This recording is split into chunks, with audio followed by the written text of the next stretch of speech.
this is Stephanie Manley with Copycat.com. Today I'm going to show you how to make beef short ribs. I love to make these. They are typically sold in very expensive restaurants for high dollars, but you know what? A trip to the grocery store, and you can find these for a little bit of money.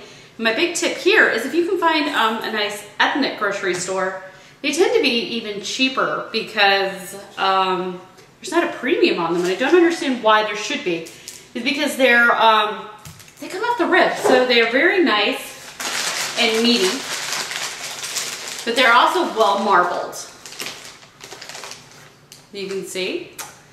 So we're going to cook these up, and we are going to cook these up with some carrot. We're going to chop up some carrot and some cooked onion. We're going to quickly brown these in a pan with a little bit of oil, salt, and pepper. Then we're going to add some liquid, and I'm going to add beef stock to mine. And we're going to let these cook for a couple hours over a medium heat in the oven. And when you take these out, you're going to have wonderfully tender beef short ribs. So here we go. All right, first thing that I really need to do is go ahead and chop up my carrot and onions. Now I am going to chop up, probably about a cup of carrots and a cup of onions. Now if you have celery, this goes really well in celery, but I don't have celery tonight, so we're going to take a pass on the celery.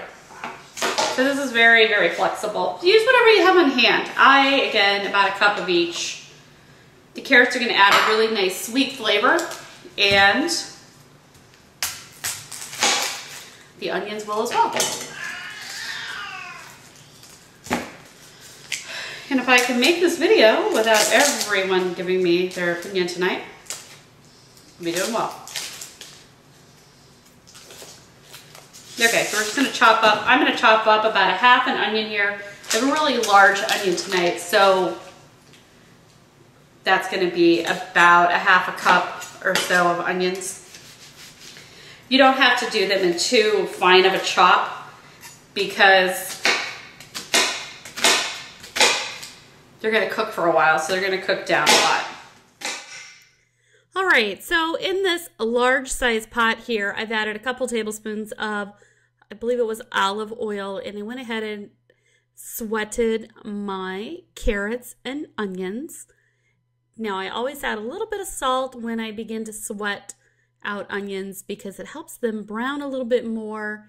It releases that water, and they taste better, or at least Cooks Illustrated tells me that.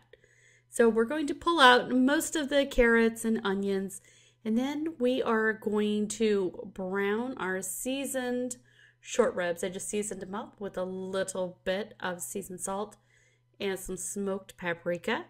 And I'm going to put them in the pot to brown. We want these to kind of sear on all sides. And when they get nice and seared, we're going to pull them out, and we're going to go ahead and add in our beef broth.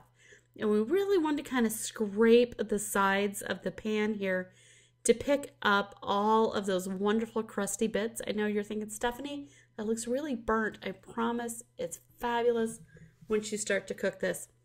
And then I'm just going to add back in my beef short ribs. Now, they weren't yet cooked completely at this time, so I'm just going to drop those in, and then I'm going to add back the carrots and onions. Now, other things that go really well in here would be that celery that I forgot. You could also do some garlic, perhaps some parsnips would also be really good in here. Now, I'm just going to put the lid on this, and then I am going to cook it for about 2 to 3 hours on 350 degrees. Now, don't worry, this is an enamel pot. All of that will scrub clean. And I'm just going to pull these out, and I'm going to show you how wonderful and rich the sauce is.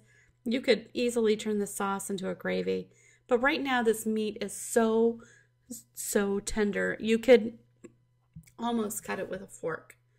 So here you go. Here's a taste test. You see I'm using a butter knife here, and it's very, very tender. Just want to show you how good it is. Right there. Seasoned perfectly, a little bit hot, but hey, I'll do anything for you guys. So there you go. There are my beef short ribs. So a great way to stretch the budget, and it tastes great.